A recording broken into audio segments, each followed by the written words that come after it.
Good afternoon, Namibia, and welcome to your daily lunchtime show where we get to catch up on current events and headlines that are in the news. My name is Priska Agnolo, and thank you so much for joining us here on NMH at 1 today.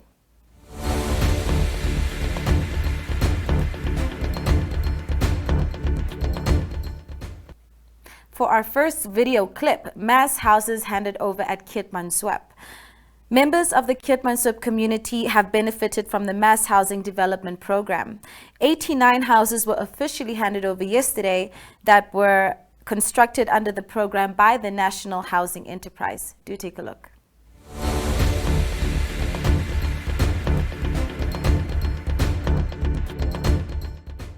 Deputy Minister, you eloquently in your speech touch on few issues, but as the CEO of this municipality, the only thing that I could hear in your speech is, please pay. Please pay rates and taxes. Please pay rates and taxes. I don't worry about the other part that goes to NHE. The only thing that I could hear is pay your rates and taxes. And I would urge the residents, the owners, please, let's work together. We are here to give you a service, and the service is not free of charge. I also want to just tell you, in our vernacular, Nama, we say, Om Satcheletse Boho, Om Basundre. Je het 'n huis gekry, maak dit 'n woning. You receive a house today, make it a home.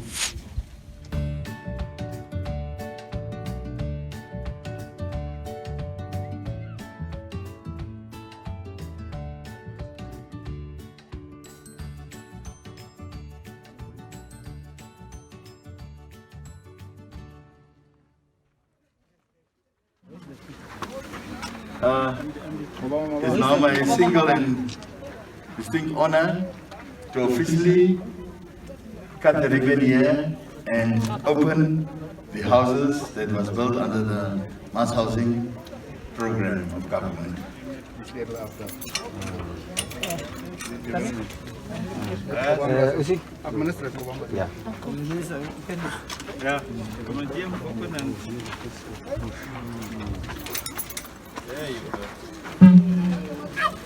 So the house is now officially open of Amanda. Amanda, may you have very good memories that you are going to build. Ek is Amanda Houses, getroud Houses. Ek was 14 maar getroud Houses. Die eerste dag toe ek maandag gebel het, hy was nou las maandag. Toe was ek op kantoor, ek het trane gehuil van blydskap. Want dit is na 20 jaar wat ek huis gekry het. Dit was nie 'n maklike tak vir my nie, dit was baie swaar. Soms is dit so dat jy met die payslip kom en dan is daar nie 'n affordability nie. So ek moes sekere dinge uitgeskakel het om die huis te kwalifiseer. Maar vandag is dit vir my 'n voorreg en blydskap om hier voor my huis te kan staan. My eie huis wat ek so lank gewag het. En ek is baie dankbaar daarvoor. En ek hoop van nou af en vorentoe sal Once dit net again, goed it's gaan. my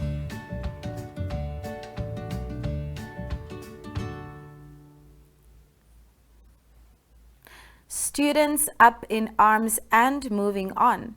A group of students handed over a petition to the Walvis Bay Urban Constituency Office on Tuesday, highlighting a number of grievances pertaining to funding by the Namibia Student Financial Assistance Fund. They said until their demands are met, they will continue protesting across the country.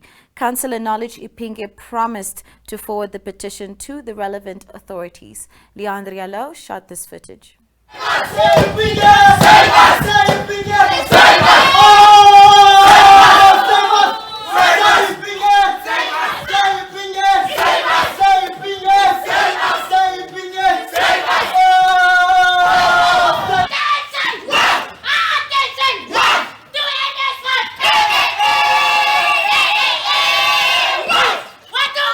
Money! Money!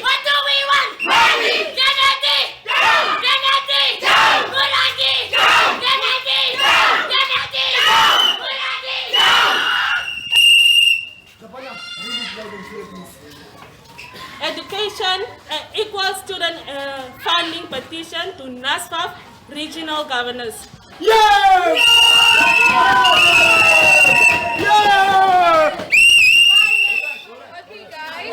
Over the course of the years, various student leadership organs have engaged and submit various complaints to NASFAF, MOHETI, and OMF on outstanding fees, tuition and non-tuition fees for 2017, 2018, 2019, and 2020 respectively, and little has been accomplished. United Movement therefore carried out the protest called the Equal Student Funding Protest to address the unsolved NASFAF, MOETI, and MOS student issue, and we demand that the Ministry of Higher Education, Training and Innovation, Ministry of Finance and Namibian Student Assistance Funds give us a positive response to our demands. Hence our protest shall continue until when our demands are given to the attention seek. Yes. Yes. Yes. Yeah. We demand the following. Yes. Full payments for students' non-tuition fees for Yes. We demand for full settlement for students' non-tuition and tuition fees for 2018. Yes. Full settlement of students' tuition and non-tuition fees for 2019 and 2020.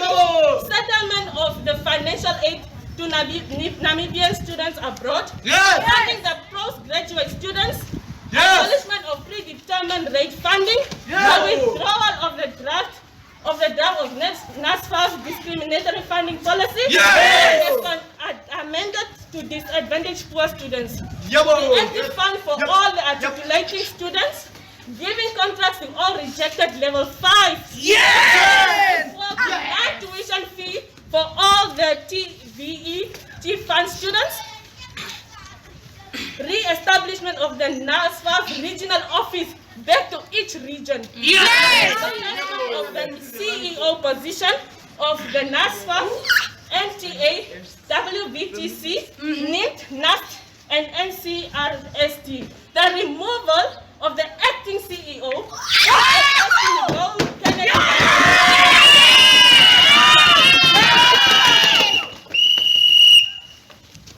conditions of the protest to end. We will only end this protest when our movement will only end the protest if NASFAF, MHETI, and MOS each of the following conditions. Start paying the tuition and non-tuition fees in full, and the movement should be convinced by the proof by the number of students confirming full payments. NASFAF and MHETE must announce the date for the amendment of the policy in November. NASFAF and MHETA must announce that they will give contracts to students which were unlawfully rejected by NASFAF, especially the students with a level 5 qualification, articulating and private mature age entry, and they should commit that they will pay their non-tuition and tuition fees for this year and their remaining years. NASFAF and MHETI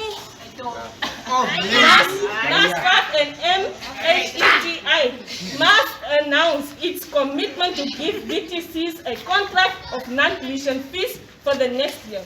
Release a vacant for the following advertisement for CEO position of NASFAF, NTA, WBTC, NIT, NAST, and NCRST. NASFAF must pronounce itself that they will deploy the regional office back to all regions. Attention! Attention! To NSF! Attention! Attention! To NSF! What do we want? Money! What do we want? Money! Kennedy! Down! Kennedy! Down! Kennedy! Down! Kennedy! Down! Down! Down!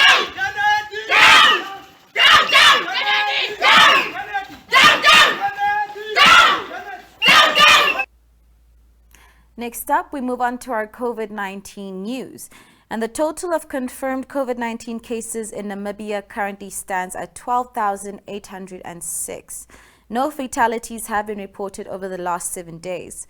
Quarantine data shows that, as expected, numbers are decreasing after the decision not to quarantine foreign visitors, returning Namibians, and permanent residents if they can show a recent negative test result. By Tuesday, 658 people were still under official quarantine, the lowest number in just over 3 months. Over the 7 days up to Tuesday, 525 new individuals were quarantined, while 1,012 were discharged. Fatalities in some regions clearly stick to the policy to release people after a week or so as possible thereafter, but in other regions, large numbers of people are quarantined for longer periods. The group of 265 people quarantined in the Oshikoto region by Tuesday have been under supervision for 13 days. The 85 people who were allowed to go home in Karas region on Monday also spent almost 2 weeks in quarantine. The only other region with the 3-digit quarantine figure is Irongo with 137. This region recorded 157 entries and 173 exits from 21 to 27 October. In Windhoek, only 34 individuals were still in quarantine by Tuesday. Wednesday's numbers will be announced this afternoon.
And in this next interview, Jo Marie Duddy sat down with Dr. Bernie Zaruka, a principal economist in the Research and Financial Stability Department at the Bank of Namibia.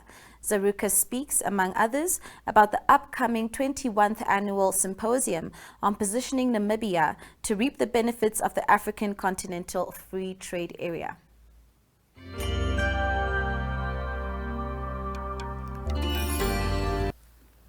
One of the most anticipated events on the economics calendar every year is the Bank of Namibia's annual symposium. To tell us more about this year's event is Dr. Bernie Zaruka. She's the principal economist at the Department of Research and Financial Stability at the Central Bank. Good afternoon, Dr. Zaruka, and thank you for taking the time. Good afternoon and welcome to all the listeners.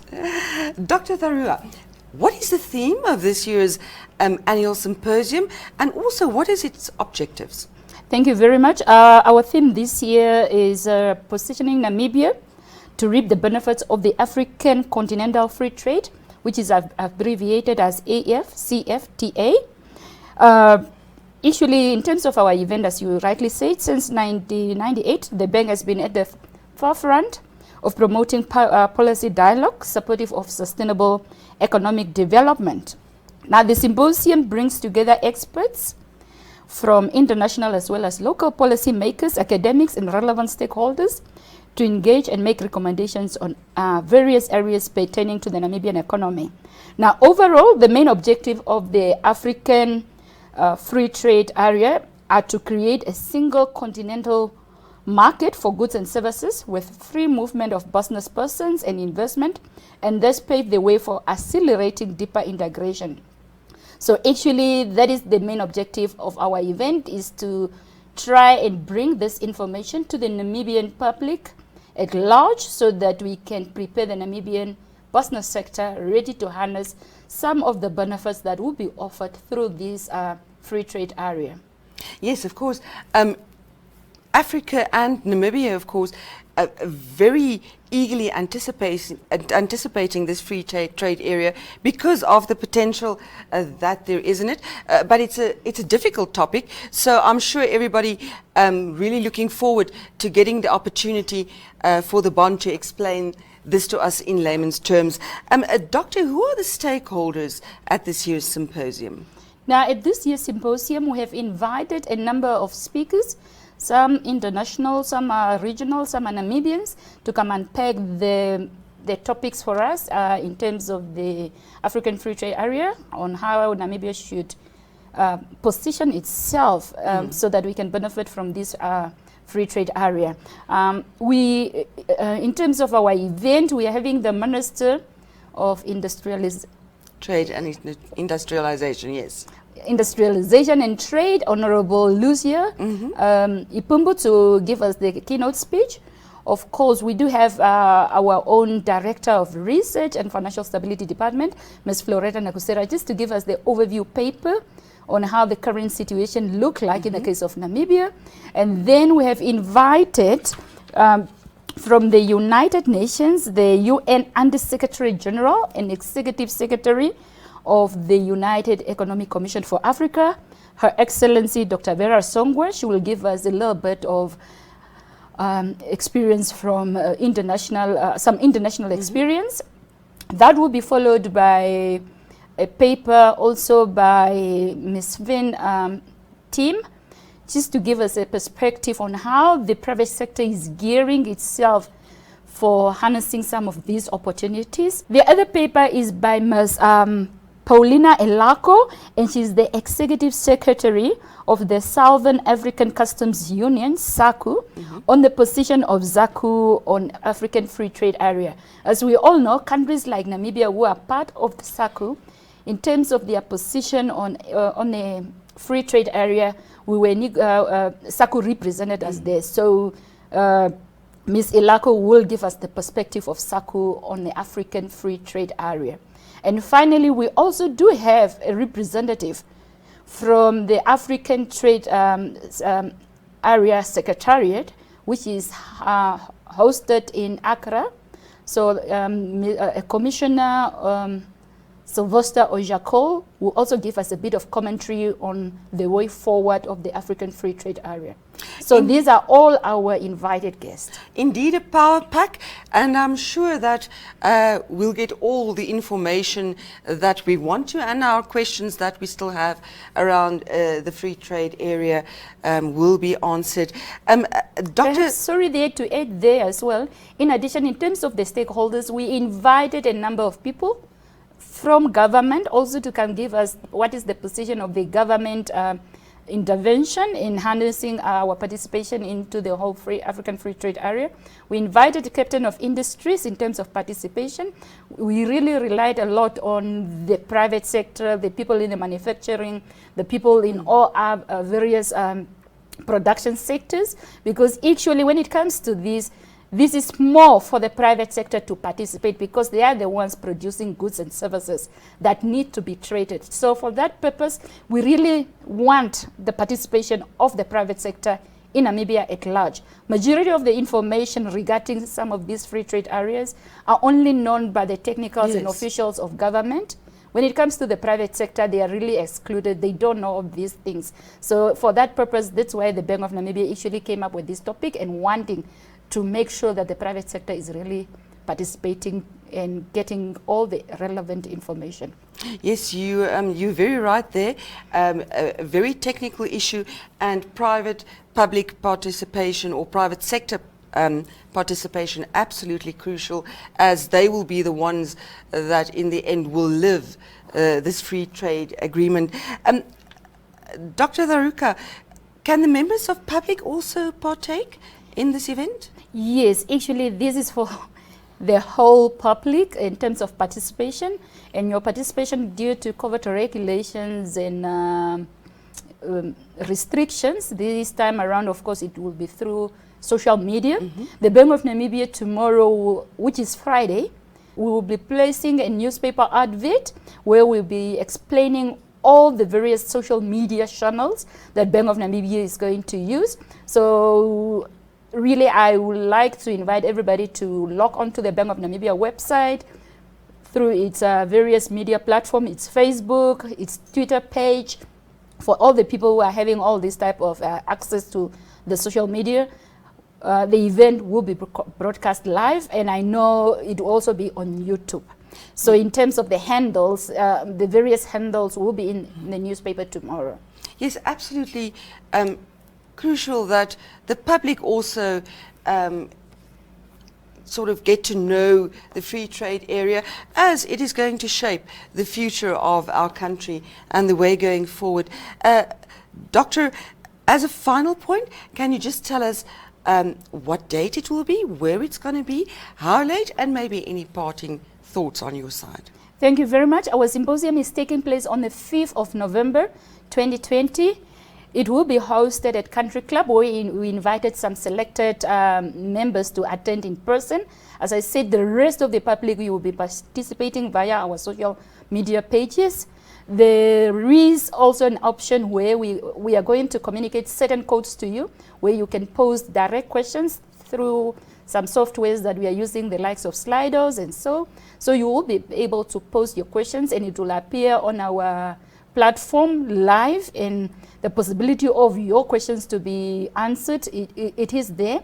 So it is on the 5th of November at Country Club for those ones who are invited to attend in person. The rest of the public will be attending via our social media. Now, my last word to that is to say, when we are talking of an African free trade area, is the removal of tariffs on goods to be imported. So it's very important that our business community really take key interest in this, because the majority of the products that we are producing in Namibia will be competing with other products that are coming now free of tariffs into our economy. So our own business, for us to benefit from this bigger market that is going to be offered through the African Free Trade Area, we have to be ready. We have to produce for Africa. We have to come up with products. We should be able to compete. So for that purpose, really, it's very important that the business community, the small, medium enterprises, and everybody who's having some ideas on goods to be traded, you really participate in this event, because it's going to affect us, and some movement in terms of also development in terms of regional and intercontinental agreements. There will be free movements of people, so we might even find competition from other people getting into the country. So we also, in terms of our own self, we need to scale ourselves up. So scaling up, skilling ourselves upwards in terms of new skills that might be needed. So the whole Namibian community, in a way, there will be one or another thing that will affect you. So it's very important to partake in this event, and you get to hear more from all these experts that we have lined up for you. So for that, I will really invite and urge each and every person to participate. Thank you. Certainly an event I am looking forward to. Thank you very much for joining us. That was Dr. Bernie Zaruka. She is the principal economist at the Bank of Namibia's Department for Research and Financial Stability. Thank you for having me.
And now for our fourth video insert of the day.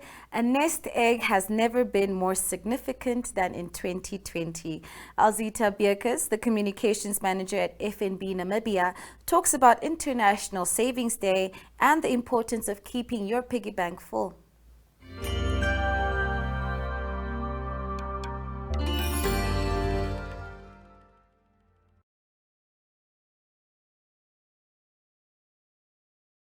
Saving Day, and one of the most important things that 2020 has taught us is the importance of having a nest egg.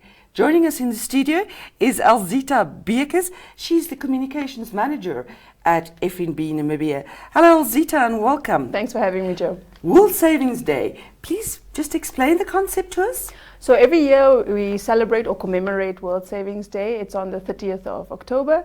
And this year's theme is small things or small savings can make a huge difference. And I think, like you said, 2020 taught us that we need to just do a little bit to make all the stress go away. Indeed. Alzita, I think the average person in Namibia, if you tell them at the moment that you must save, they're probably going to say something. Save what? Save what? Yeah, that's going to be the nice response. They're going probably to put a few other words in there too. Yes. But yes, people don't have anything to save. And yet it is so incredibly important. We've seen that a lot of us are working at lower salaries. A lot of people have lost their income or their job. And that just emphasizes how important a nest egg is. Where does one start? You must first found an account. How do you go about it? So I think, like you said, 2020 was a tough year. A lot of us did not have savings to fall back on. And I think we had to reevaluate needs versus wants. Exactly. That's probably the first place. And we were all very able to cut because we had no choice this year. So I think the most important thing, and that's what World Savings Day is about, is to try and establish or create a savings culture. So whether it's $20 a month or whether it's $100, whatever you are able to save, make a habit of doing that. And I think the first place to start is to find the right account. Obviously at FNB we have great savings products, but the most uncomplicated one is the savings pocket. Most people have that linked to their account already if you're an FNB customer, and there you can put money away. So once you commit, I'm going to put $50 away every month, you can just put it in your saving pocket, no transfer costs, no bank fees, nothing, and it's available to you at any time of the day. You simply transfer it out and you get great interest also.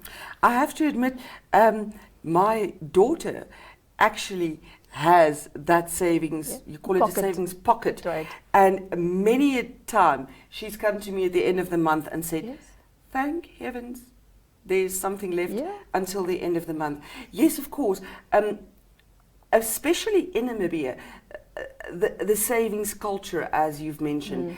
I mean, the data shows that Namibia is not very good at doing saving, that. no. And it's not just about saving for when you're older or when you're going on retirement, but it's that concept of having available cash when you just need that it. safety net when you need it. And I think it's also teaching your children about saving at a young age, just to say, look, if you're going to cut the grass for $30, put that $10 away somewhere in a savings pocket, or like we called it when we were younger, bob card. Yes, a bob card. I remember that. So just making that habit of not everything is for spending.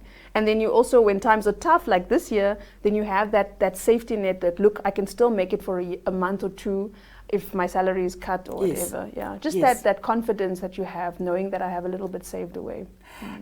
Could you give us some tips on finding ways to save?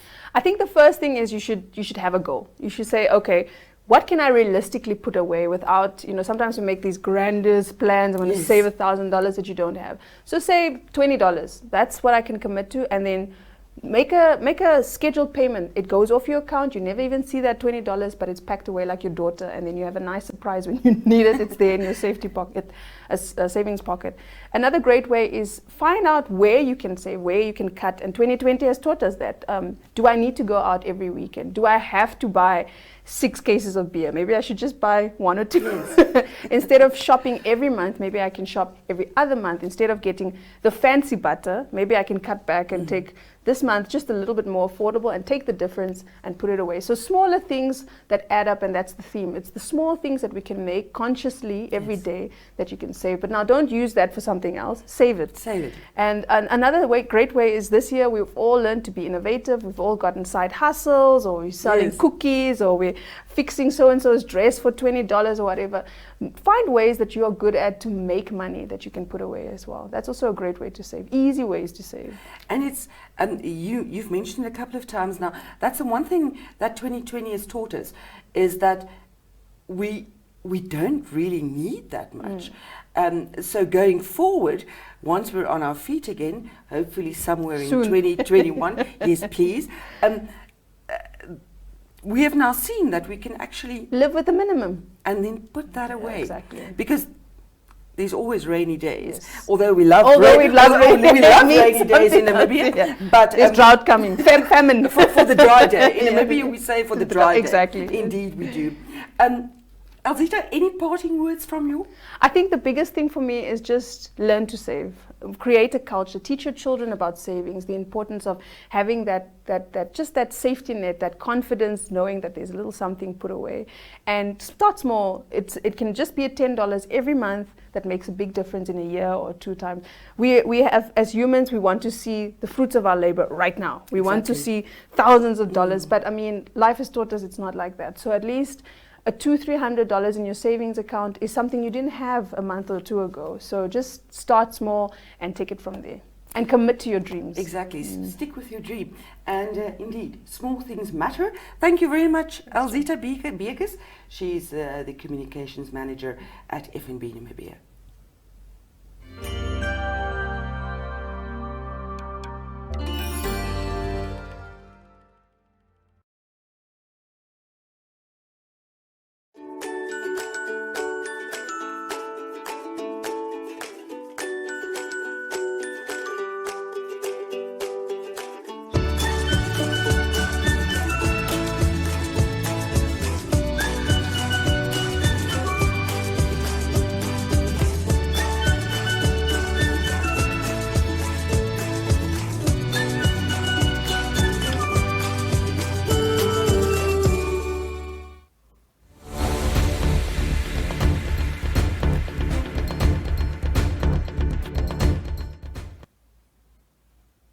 And now we move on to our newspaper dailies, the front pages. In the NMH stable, Namibian Sun reports that after taking massive body blows over the last 5 years, the construction industry is now profusely bleeding jobs and on the verge of collapse, a report released yesterday indicates. Republican reports that the Association of Southern African Travel Agents, ASATA, has sent out a message to its members explaining that Air Namibia has failed to pay outstanding amounts due in relation to BSP and ICH settlements. Therefore, in accordance with the Passenger Agency Conference resolution, the airline has been suspended from all ISS operations. Allgemeine Zeitung reports on the same Air Namibia story, but also hones in on the Roads Authority opening 3 sections of road at Swakopmund for use by traffic, which forms part of several ongoing road projects in the Erongo region. The Namibian reports that Bank Windhoek's manager of sales, Rian van Rooyen, who is entangled in a social media racism storm after he equated black people in a photograph to monkeys, has been suspended. New Era reports that President Hage Geingob says something has to be done about the gruesome cases of violence against women, and the police should redouble their efforts. Speaking at the inauguration of the new $364 million Namibian Police Forensic Science Institute building in Windhoek, Geingob also promised stiffer penalties for perpetrators of serious crimes. And moving on to the inside pages of the country's dailies. Namibian Sun reports that despite the difficulties the tourism industry has been facing because of the coronavirus pandemic, the Namibia Tourism Expo was launched yesterday. The Tourism Expo, which is now in its 22nd year, is the biggest tourism event in the country, bringing together stakeholders from all walks of life, as well as international exhibitors to network and showcase their services and products. Republican reports that suspended Chief Executive Officer of the National Fishing Corporation of Namibia, Fishcorp, Mr. Mike Ngipunya, was dealt a heavy blow when the High Court yesterday dismissed his appeal application against the Magistrates Court, refusing him bail. The Namibian reports that SWAPO members of parliament have told their opposition counterparts they no longer want to be bombarded with allegations during parliamentary sessions that the majority of them benefited from the Fishrod corruption scandal. Allgemeine Zeitung reports fears are growing that the mid-year budget review will see millions of dollars being moved from key ministries, while the PDM's Nico Smith raising the alarm. New Era reports that PDM leader McHenry Vanani says the party will continue as planned to appeal the Electoral Court's ruling on the Electoral Commission of Namibia's decision to amend its party list of officials that was sworn in at the National Assembly in March this year. And in other news, Namibian Sun reports that although human rights are primarily the responsibility of the central government, local and regional authorities are vital to human rights protections in Namibia. Republican reports that dissatisfaction among the country's youth is the major driving force behind political formations such as the affirmative repositioning movement and independent candidates standing for elections. And on that note, ladies and gentlemen, that is it for today. Thank you so much for joining us here at NMH at 1. I've been your host, Priska Agnolo. Do stay tuned for a snapshot of the weather and enjoy your Thursday. And we'll see you again tomorrow, Friday, same time, same place.